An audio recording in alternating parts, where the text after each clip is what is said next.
ሰላም ሰላም፣ እንዴት ናችሁ? ሰላም ናችሁ ወይ? አለው እግዚአብሔር ይመስገን ሰላም ነኝ። ውድ ተመልካቾቼ እንዴት ናችሁ? እሺ ዛሬ ደግሞ ምሳ የምሰራው ፈጣይር ነው። ኑ አብረን እንስራ። እዚህ ጋር ለፈጣይር የሚሆኑ ግብአቶችን አስተካክዬ ለእናንተ በሚታይ መልኩ አቅርቤላችኋለሁ። እዚህ ጋር 2 ኩባያ ዱቄት አለኝ።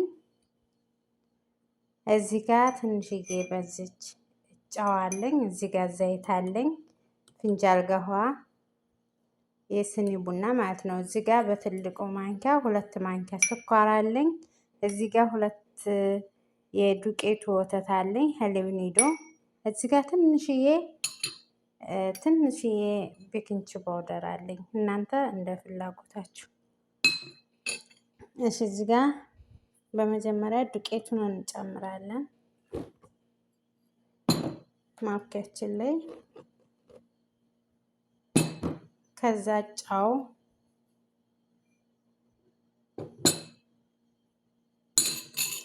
እዚህ ጋር ሀሊብ ኒዶ፣ እዚህ ጋር ስኳር፣ እዚህ ጋር ደግሞ ቤኪንግ ፓውደር።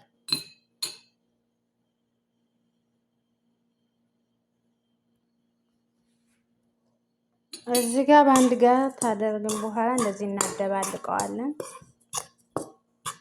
እናንተ እንደ ፍላጎታችሁ። እኔ ትንሽ ስለሆነ ቤተሰቦቹ ትንሽ ነው የምሰራው፣ ብዙም አይደለም። እናንተ እንደ ፍላጎታችሁ ዱቄቱን ጨመር ማድረግ ትችላላችሁ። ብዙ ይሄ የፍጣይሩ ለፔዛም ይሆናል፣ ሁሉም ነገር ስለሚሆን በርከት ማድረግ ትችላላችሁ። የተለያየ ፍጣይር መስራት ትችላላችሁ።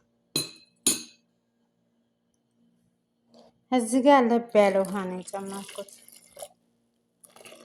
በዚህ በአንድ ብርጭቆ ማለት ነው፣ ዱቄቱን እንትን ባልኩበት።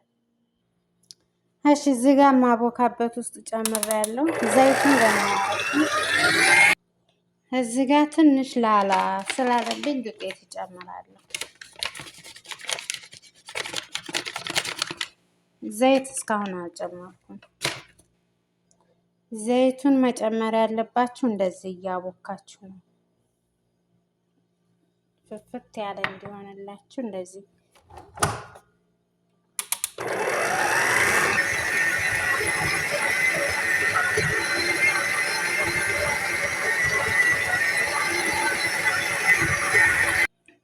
ይኸው እዚህ ጋር እንደዚህ አብኩቼ በደንብ ልስልስ ብሎ ጨርሻለሁ። ይኸው በደንብ ነው የሚያቦካውት። ያው ካሜራውን ለእናንተ እንዳይበዛባችሁ ብዬ ስላሳጠርኩት ነው። እንደዚህ በደንብ አሽታችሁ ለግማሽ ሰዓት እና ለ40 ደቂቃ ታስቀምጡታላችሁ በፌስታል ሸፉናችሁ።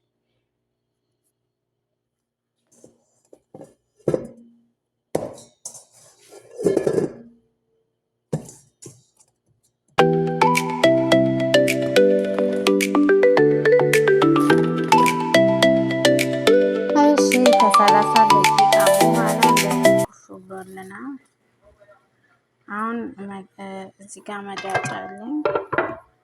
መዳጫ ላይ እየዳጥኩኝ እዚህ ጋር መጋገሪያ አለኝ። አብራችሁን ቆዩ።